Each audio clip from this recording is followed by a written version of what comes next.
ಅಸ್ಸಲಾಮು ಅಲೈಕುಮ್. Welcome back to my channel HR foods. ಹೇಗಿದ್ದೀರಿ ಎಲ್ಲರೂ?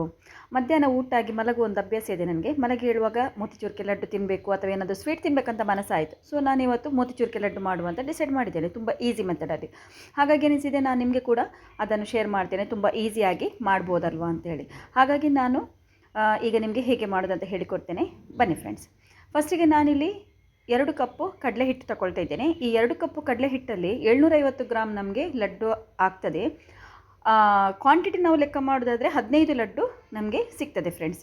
ಈಗ 2 ಕಪ್ಪು ನಿಮಗೆ ಬೇಡ ಅಂದರೆ, ಕ್ವಾಂಟಿಟಿ ಕಡಿಮೆ ಬೇಕಂದರೆ ಕಡಿಮೆ ಕೂಡ ಇಲ್ಲಿ ಹಾಕ್ಕೊಳ್ಬೋದು. ಕಡಲೆ ಹಿಟ್ಟು 2 ಕಪ್ಪು. ಇದನ್ನು ಕಲಿಸಿಕೊಳ್ಳಲಿಕ್ಕೆ ನೀರು ನಾನಿಲ್ಲಿ 1 ಕಪ್ಪು ತಗೊಳ್ತಾ ಇದ್ದೇನೆ. 2 ಕಪ್ಪು ಕಡಲೆ ಹಿಟ್ಟಿಗೆ 1 ಕಪ್ಪು ನೀರನ್ನಿಲ್ಲಿ ಹಾಕಿ ಚೆನ್ನಾಗಿ ಮಿಕ್ಸ್ ಮಾಡಿಕೊಳ್ಬೇಕು. ಒಮ್ಮೆಲೆ ಹಾಕ್ಕೊಳ್ಬೇಡಿ, 1-2 ಸಲ ಮಾಡಿ ಹಾಕಿ ಇದನ್ನು ಚೆನ್ನಾಗಿ ಕಲಸಿಕೊಳ್ಬೇಕು. ನಾನು ಹೇಳಿದ ರೀತಿಯಲ್ಲೇ ಮಾಡಿ, ಜಾಸ್ತಿ ಎಲ್ಲ ಹಾಕೋದೆಲ್ಲ ಬೇಡ, ಯಾಕಂದರೆ ಇದು ಕರೆಕ್ಟ್ ಕ್ವಾಂಟಿಟಿಲಿ ನಾನು ಹೇಳ್ತಾ ಇದ್ದೇನೆ. ಈಗ ನಿಮಗೆ ಕಪ್ಪು ನಿಮ್ಮ ಮನೆಯಲ್ಲಿ ಈ ರೀತಿ ಅಳತೆ ಮಾಡಲಿಕ್ಕಿಲ್ಲ ಅಂದರೆ ಯಾವುದಾದ್ರೊಂದು ಬೌಲ್ ಇರ್ಬೋದು ಅಥವಾ ಗ್ಲಾಸ್ ಇರ್ಬೋದು, ಅದರಲ್ಲಿ ಕೂಡ ನೀವು ಅಳತೆ ಮಾಡಿ ಹಾಕ್ಕೊಳ್ಬೋದು ಫ್ರೆಂಡ್ಸ್. ಓಕೆ, ಈಗ ನೋಡಿ, 1 ಕಪ್ಪು ನೀರಲ್ಲಿ ಕರೆಕ್ಟಾಗಿ ಇದರ ಕನ್ಸಿಸ್ಟೆನ್ಸಿ ಬರ್ತದೆ ನಮಗೆ. ನೀವು ನೋಡ್ತಾ ಇರ್ಬೋದು. ಇದಕ್ಕೆ ಮತ್ತು ಉಪ್ಪು, ಸಕ್ಕರೆ, ಕಲರ್ ಯಾವುದು ಹಾಕೋದು ಬೇಕಂತಿಲ್ಲ. ನೋಡಿ, ಈಗ ಕರೆಕ್ಟಾಗಿ ಬಂದಿದೆ. ಇದನ್ನಿನ್ನು ಸೈಡಲ್ಲಿ ಇಡುವ. ಇನ್ನಿದನ್ನು ಫ್ರೈ ಮಾಡಿಕೊಳ್ಳಿಕ್ಕೆ ನಾವಿನ್ನು ಗ್ಯಾಸಲ್ಲಿ ಆಯಿಲನ್ನು ಇಡುವ. ಈಗ ನಾನಿಲ್ಲಿ ಗ್ಯಾಸಲ್ಲಿ ಆಯಿಲಿಗೆ ಇಟ್ಟಿದ್ದೇನೆ, ಬಿಸಿಯಾಗಿದೆ ನೋಡುವ. ಓಕೆ, ಬಿಸಿಯಾದ ನಂತರನೇ ಹಾಕಬೇಕು ಯಾವತ್ತೂ ಕೂಡ, ತಣ್ಣಗೆ ಆಯಿಲಿಗೆ ಹಾಕಬಾರ್ದು. ಈಗ ನೋಡಿ, ಈ ಸ್ಪೂನಲ್ಲಿ ಈ ರೀತಿ ಹಾಕ್ಕೊಂಡು ಬರುವ ಒಂದೊಂದು ಸ್ಪೂನು ಬ್ಯಾಟರನ್ನು. ಇದಕ್ಕೆ ಇದೇ ಶೇಪ್ ಅಂತ ಏನಿಲ್ಲ, ಹೇಗೆ ಬೇಕಿದ್ರೂ ಮಾಡ್ಕೊಳ್ಬೋದು, ಉದ್ದನೆ ಅಥವಾ ಚಪ್ಪಟೆ ಆಗಿ ಯಾವ ರೀತಿ ಬೇಕಿದ್ರೂ ಹಾಕ್ಕೊಳ್ಬೋದು. ಎಷ್ಟು ನಾವು ಪ್ಯಾನ್ ಇಟ್ಟಿದ್ದೇವೆ ಈಗ ಫ್ರೈ ಮಾಡಲಿಕ್ಕೆ, ಅದರ ಲೆಕ್ಕದಲ್ಲಿ ನಮಗೆ ಅದಕ್ಕೆ ಹಾಕಿ ಇದನ್ನು ಫ್ರೈ ಮಾಡಿದರೆ ಆಯಿತು. ನಮಗೆ ಏನಂದರೆ ಇದು ಕ್ರಿಸ್ಪಿ ಆಗಬೇಕು. ಒಂದು ವಿಷಯ ನೆನಪಿಡಬೇಕೇನೆಂದರೆ, ಇದು ನಾವೀಗ ಹೈ ಫ್ಲೇಮಲ್ಲಿ ಮಾಡಿದರೆ ಹೊರಗಿಂದ ಒಳ್ಳೆ ಕ್ರಿಸ್ಪಿ ಆಗ್ತದೆ, ಒಳಗೆ ಇದು ಕುಕ್ ಆಗಿರೋದಿಲ್ಲ, ಹಸಿ ಹಸಿ ಇರ್ತದೆ. ಆ ರೀತಿ ನಮಗೆ ಆಗಬಾರ್ದು. ಇದು ಯಾವ ರೀತಿ ಆಗಬೇಕಂದ್ರೆ, ಮೀಡಿಯಮ್ ಟು ಲೋ ಫ್ಲೇಮಲ್ಲಿ ನಾವು ಇದನ್ನು ಫ್ರೈ ಮಾಡ್ಕೊಳ್ಬೇಕು. ಆವಾಗ ಏನಾಗ್ತದೆ, ಫ್ರೈ ಆಗುವಾಗ ಸ್ವಲ್ಪ ಟೈಮ್ ತಗೊಳ್ತದೆ, ಬಟ್ ಒಳಗಿಂದ ಒಳ್ಳೆ ಕುಕ್ ಆಗಿರ್ತದೆ, ಹಸಿಯಾಗಿರೋದಿಲ್ಲ, ಕುಕ್ ಆಗಿರ್ತದೆ. ಓಕೆ, ಈಗ ಒಂದು ಸಲ ಫ್ರೈ ಆದ ನಂತರ ಇದನ್ನು ಇನ್ನೊಂದು ಸೈಡ್ಗೆ ಉಲ್ಟ ಹಾಕ್ಕೊಳ್ಳುವ ನಾವು. ಈ ರೀತಿ ನಾವು ಮೀಡಿಯಮ್ ಟು ಲೋ ಫ್ಲೇಮಲ್ಲಿ ಮಾಡಿದರೂ ಕೂಡ ತುಂಬ ಟೈಮ್ ಏನು ತಗೊಳ್ಳೋದಿಲ್ಲ. ಹೈ ಫ್ಲೇಮಲ್ಲಿ ಮಾಡೋದಕ್ಕಿಂತ 1 ನಿಮಿಷ, 1-1.5 ನಿಮಿಷ ನಮಗೆ ಡಿಫ್ರೆನ್ಸ್ ಬರ್ಬೋದು ಅಷ್ಟೇ, ಜಾಸ್ತಿ ಏನು ಬರೋದಿಲ್ಲ. ಈಗ ನೀವು ನೋಡ್ತಾ ಇರ್ಬೋದು, ಈಗ ಚೆನ್ನಾಗಿ ಫ್ರೈ ಆಗಿದೆ. ಇನ್ನು ನಾವಿದನ್ನು ತೆಗೆಯುವ.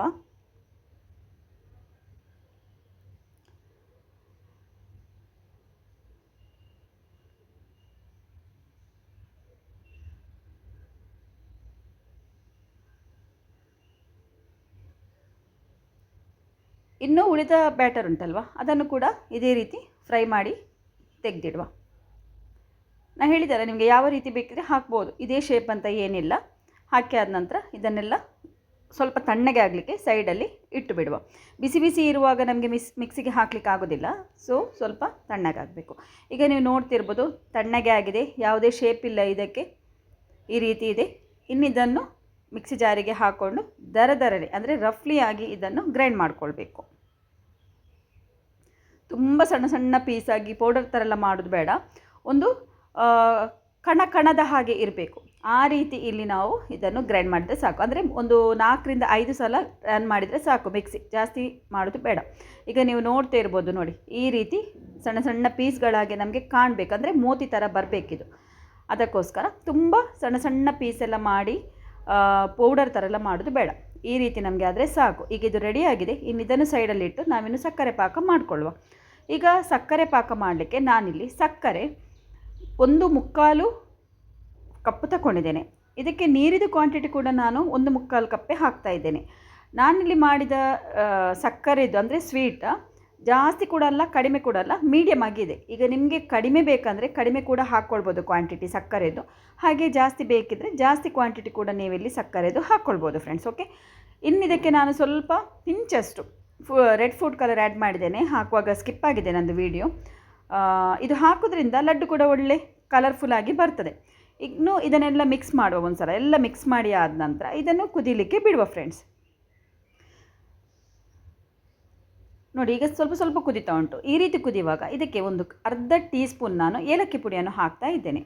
ಇದನ್ನು ಕೂಡ ಒಂದು ಸಲ ಮಿಕ್ಸ್ ಮಿಕ್ಸ್ ಮಾಡಿ ಒಳ್ಳೆ ಕುದಿಯುವ ತನಕ ಬಿಟ್ಟು ಬಿಡುವ ಫ್ರೆಂಡ್. ನಮಗೆ ಇಲ್ಲಿ ಒಳ್ಳೆ ಕುದಿಬೇಕು, ಬಿಟ್ಟರೆ ಇದು ಒಂದೆಳೆ ಪಾಕ ಎರಡೆಳೆ ಪಾಕ ಬರಬೇಕು ಹಾಗೇನಿಲ್ಲ, ಅಂಟು ಬರೋದೇನು ಬೇಡ. ನಮಗೆ ಒಟ್ಟು ಚೆನ್ನಾಗಿ ಇದು ಕುದಿಬೇಕು, ಸುತ್ತ ಕುದಿಬೇಕು ಈ ರೀತಿ. ಇನ್ನು ಇದಕ್ಕೆ ನಾವು ಈಗ ಪುಡಿ ಮಾಡಿಟ್ಟಿದ್ದೇವಲ್ಲ ರಫ್ಲಿಯಾಗಿ, ಅದನ್ನು ಇದಕ್ಕೆ ಹಾಕ್ಕೊಂಡು ಮಿಕ್ಸ್ ಮಾಡುವ.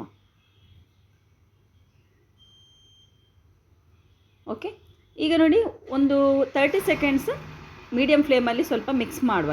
ನಮಗೆ ಆವಾಗ ಅಂದಾಜಾಗ್ತದೆ ಸ್ವಲ್ಪ ನೀರಿನ ಅಂಶ, ಅಂದರೆ ಆ ಸಕ್ಕರೆ ನೀರುಂಟಲ್ಲ ಸ್ವಲ್ಪ ಡ್ರೈ ಆಗ್ತಾ ಇದೆ ಅಂತ ಹೇಳಿ ನಮಗೆ ಅಂದಾಜಾಗ್ತದೆ. ನೋಡ್ತಾ ಇರ್ಬೋದು ನೀವೀಗ, ಕಾಣ್ತಾ ಇದೆ ನೋಡಿ, ನೀರಿನ ಅಂಶ ಇಲ್ಲಿ ಡ್ರೈ ಆಗ್ತಾ ಬಂದಿದೆ. ತುಂಬ ಡ್ರೈ ಮಾಡಬಾರ್ದು, ತುಂಬ ಡ್ರೈ ಮಾಡಿದರೆ ಒಳ್ಳೆಯದಾಗೋದಿಲ್ಲ. ಸ್ವಲ್ಪ ಸ್ವಲ್ಪ ಡ್ರೈ ಆದರೆ ಸಾಕು.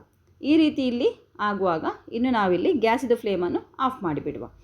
ಆಫ್ ಮಾಡಿ ಆದ ನಂತರ ಒಂದು 2 ಟೀ ಸ್ಪೂನ್ ನಾನಿಲ್ಲಿ ಗೀಯನ್ನು ಆ್ಯಡ್ ಮಾಡ್ತಾ ಇದ್ದೇನೆ. ಗೀ ಹಾಕೋದ್ರಿಂದ ಒಳ್ಳೆ ಗಮ್ಮಂತ ಪರಿಮಳ ಕೂಡ ಇರ್ತದೆ. ಒಂದು 3 ಟೇಬಲ್ ಸ್ಪೂನ್ ಇಲ್ಲಿ ವಾಟರ್ ಮೆಲನ್ ಸೀಡ್ಸನ್ನು ಇಲ್ಲಿ ಹಾಕ್ತಾ ಇದ್ದಾರೆ. ಇದು ಕೂಡ ಹಾಗೆ ಇದ್ದರೆ ಖಂಡಿತ ಹಾಕೋದ್ರಿಂದ ತುಂಬ ಒಳ್ಳೆಯದಾಗ್ತದೆ. ಇಲ್ಲಾಂದರೆ ಸಣ್ಣ ಸಣ್ಣ ಪೀಸ್ ಮಾಡಿ ಕ್ಯಾಶ್ಯೂ ನಟ್ ಹಾಕಿದರೂ ಪರವಾಗಿಲ್ಲ, ಸಣ್ಣ ಸಣ್ಣ ಪೀಸ್ ಮಾಡಿ ಹಾಕಿ ಒಳ್ಳೆಯದಾಗ್ತದೆ.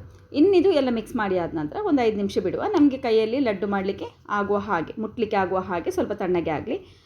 ಈಗ ತಣ್ಣಗೆ ಆಗಿದೆ. ಇನ್ನು ನಾನು ಗಾರ್ನಿಷಿಗೆ ಸ್ವಲ್ಪ ಕ್ಯಾಶ್ಯೂ ನಟ್ಟನ್ನು ಕೂಡ ಇಲ್ಲಿ ತಗೊಂಡಿದ್ದೇನೆ. ಈಗ ರೌಂಡ್ ಆಗಿ ಒಂದೊಂದು ಉಂಡೆಗಳನ್ನಾಗಿ ಮಾಡುವ. ನಿಮಗೆ ನನ್ನ ಈ ರೆಸಿಪಿ ಇಷ್ಟ ಆಯಿತಂದರೆ ಲೈಕ್ ಮಾಡಿ, ಶೇರ್ ಮಾಡಿ ಫ್ಯಾಮಿಲಿ ಫ್ರೆಂಡ್ಸ್ ಜೊತೆ ಎಲ್ಲ. ಹಾಗೆಯೇ ನನ್ನ ಚಾನಲ್ಗೆ ಹೊಸಬರಾಗಿದ್ದರೆ ಇನ್ನೂ ಕೂಡ ಸಬ್ಸ್ಕ್ರೈಬ್ ಮಾಡಿಲ್ಲ ಅಂದರೆ ಪ್ಲೀಸ್ ಸಬ್ಸ್ಕ್ರೈಬ್ ಮಾಡದೆ ಹೋಗಬೇಡಿ. ಸೈಡಲ್ಲಿ ಬೆಲ್ ಐಕನ್ ಇದೆ, ಅದನ್ನು ಕೂಡ ಪ್ರೆಸ್ ಮಾಡಿ ನನಗೆ ಸಪೋರ್ಟ್ ಮಾಡಿ. ನನ್ನ ರೆಸಿಪಿದು ಎಲ್ಲ ನೋಟಿಫಿಕೇಷನ್ ನಿಮಗೆ ಬರ್ತದೆ ಫ್ರೆಂಡ್ಸ್. ಈಗ ನೀವು ನೋಡ್ತಿರ್ಬೋದು ಲಡ್ಡು ಕೂಡ ಎಷ್ಟು ಈಸಿಯಾಗಿ ಬೇಗ ಬೇಗ ಮಾಡಲಿಕ್ಕೆ ಆಗ್ತದೆ ಅಂತ ಹೇಳಿ. ನೋಡಿ, ಲಡ್ಡು ಕೂಡ ಇಲ್ಲಿ ರೆಡಿ ಆಯಿತು. ಇನ್ನು ನಾವು ಕ್ಯಾಶ್ಯೂ ನಟ್ ಒಂದೊಂದಿಟ್ಟು ಇದರ ಮೇಲೆ ಗಾರ್ನಿಷ್ ಮಾಡಿಕೊಳ್ಳುವ. ಈಗ ಕ್ಯಾಶ್ಯೂ ನಟ್ ಇಷ್ಟೇ ಇಲ್ಲ ಅಂದರೆ, ಆ್ಯಕ್ಚುಲಿ ಕ್ಯಾಶ್ಯೂ ನಟ್ ಇಟ್ಟರೆ ತುಂಬ ಟೇಸ್ಟ್ ಕೂಡ ನೋಡಲಿಕ್ಕೂ ಚೆಂದ ಕಾಣ್ತದೆ. ಇಲ್ಲಾಂದರೆ ನೀವು ಒಂದೊಂದು ದ್ರಾಕ್ಷಿಯನ್ನು ಕೂಡ, ಒಣ ದ್ರಾಕ್ಷಿಯನ್ನು ಕೂಡ ಇದರ ಮೇಲೆ ಇಟ್ಕೊಳ್ಬೋದು. ನಿಮ್ಮ ಇಷ್ಟ, ನಿಮಗೆ ಹೇಗೆ ಬೇಕು ಹಾಗೆ ನೀವು ಮಾಡ್ಕೊಳ್ಬೋದು. ಈಗ ನೋಡಿ ಚೆನ್ನಾಗಿ ನಾನು ಗಾರ್ನಿಷ್ ಮಾಡಿದ್ದೇನೆ. ನೋಡುವಾಗ ಎಷ್ಟು ಟೆಂಪ್ಟಿಂಗ್ ಆಗಿ ಕಾಣ್ತಾ ಉಂಟಲ್ವ, ತುಂಬ ಸೂಪರ್ ಡೂಪರ್ ಆಗಿದೆ.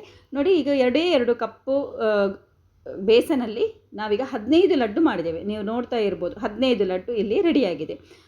ಹಾಗೆಯೇ ನಾವಿಲ್ಲಿ ಗ್ರಾಮ್ಸ್ ಲೆಕ್ಕದಲ್ಲಿ ಕೂಡ ನೋಡಿಕೊಳ್ಳುವ.